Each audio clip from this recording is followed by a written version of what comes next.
place to start thinking about quality to value ratio. Sparkling wine is pretty new to Spain. It was actually first brought to Spain 1872 by a gentleman called Reserva, which I've almost certainly said wrong because that's Catalan, but of Cordiu, who still make wine today, of course. He visited Champagne, thoroughly enjoyed what he found there, and brought the idea back with him to Catalonia, but made the wine with indigenous local grapes to Catalonia, replanted after phylloxera.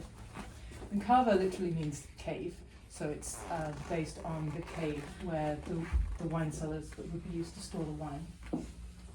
And it's a name that's been used for Spanish sparkling wine since the 50s, but actually since 1986, you can only use the name Cava for wines from Rio Cava. And as those of you who are regulars will know, I'm keen on maps, and I've always got maps for you so you can see. So this one, and there are others around the room, because I know you can't really see at the back, but this one shows Rio Cava, and actually it's a much bigger area than you think. There's a lot of it in Catalonia here by Barcelona, but actually you can make Cava in all sorts of different places around Spain. Key grape varieties here, and each one of these we're going to showcase different grape varieties. Key grape varieties, we have Macabeo, Parajala, and Charolais. Those are the three traditional Cava grapes. You can now use other things, you can use Chardonnay, Pinot Noir, but the key thing to know about Cava is it's always traditional method. And so I hope if you remember the Prosecco that we started with, which of course is Italian, that's made in a very different way. For Prosecco, you make a wine, and then you put it in a tank under pressure, push carbon dioxide into it, and the bubbles are created that way. And in doing that, it tends to end up quite ripe fruit flavors, often seems a little bit sweet even if there's not much sugar in it.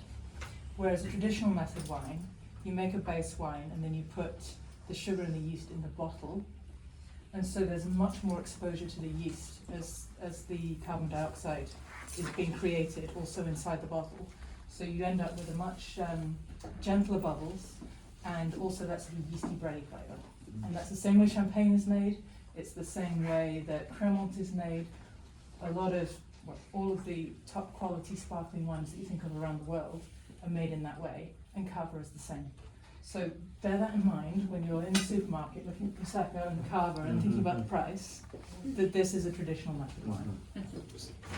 So I will finish by telling you a little bit about this one, and then I'll let you carry on and enjoy it for a moment.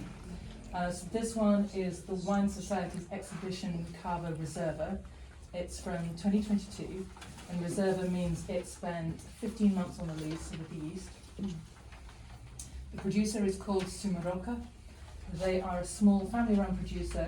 They've been making wine for many generations, but they moved into a 15th century estate in Penedès in 1982, and that is really in the heart of the Cava region in Catalonia.